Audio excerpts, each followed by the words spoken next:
Schaefer, you recognize for your opening statement. Thank you, Chairman Bacchus, Ranking Member Johnson, and the entire committee for the opportunity to voice our concerns. This particular transaction is not about video, but rather about the future. It's about the internet. 15 years ago, I had the good fortune and maybe the good luck to found a company on a simple principle that the internet was going to be the only network that mattered. Bandwidth was a commodity. Technology would allow us to drive down prices forever.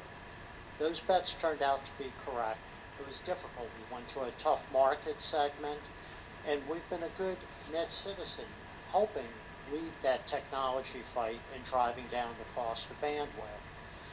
Comcast, however, has not been quite as good of a net citizen and is actually looking to be a worse net citizen going forward if they're allowed to combine their network with that of Time Warner. So the internet is based on the idea of free exchange of traffic. One of the mechanisms that traffic is exchanged is peering. So while Comcast has signed a consent decree as part of its last merger with NBC Universal and said it's not going to interfere with traffic inside of its network, it's actually been very clever. It interferes with traffic before it enters its network. So the internet today has allowed 2.7 billion people wirelessly and another billion people wireline to connect. Over half of the population of the world exchanges information. The internet is 44,000 networks. Those networks interconnect one of two ways. They buy connectivity from companies such as ours, or they peer, and they connect through those peering connections. Comcast does not operate a global network. In fact, should be buying connectivity to the global internet, but has used its market scale and scope to extract an unusual concession. It wanted free connectivity, peering to the internet. Even though it didn't operate a global network, it didn't carry its fair load.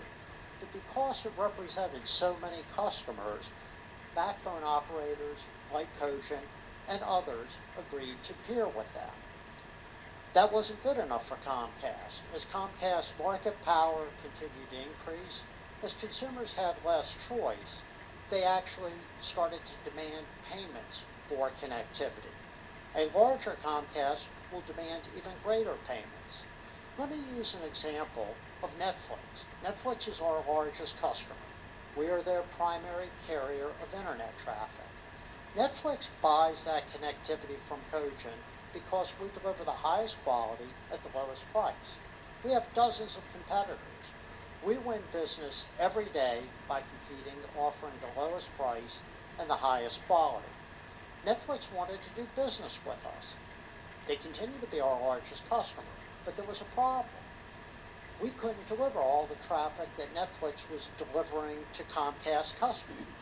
We deliver no traffic to a Comcast customer that a paying Comcast customer doesn't request. When we deliver that traffic, the ports or connections between our network and Comcast became full. We went back to Comcast and said, can you please upgrade these connections? In a normal pattern and practice that we've been doing for years. Even though you, Comcast, are not really qualified to be a global peer, we'll give you free connectivity, allow us to deliver the content at our expense to the customers that you are charging, those 20.7 million customers that you collect $30 million a day from. Comcast refused.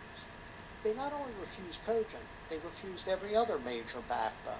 And in doing so, forced Netflix, an innovative company, into a corner. They forced Netflix to have to go and directly enter into a contract with Comcast, paying a higher price for a less robust product.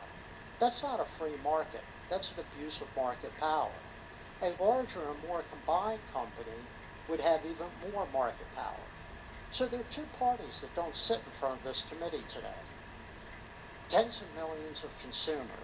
I think this committee cares about them and will protect those consumers, as will the FTC, the Justice Department, the FCC. But there's also entrepreneurs and innovators. We today sell service to thousands of edge providers. I can't predict where the next YouTube or the next Netflix will come from. I can tell you, though, that their business models are highly dependent on getting inexpensive connectivity.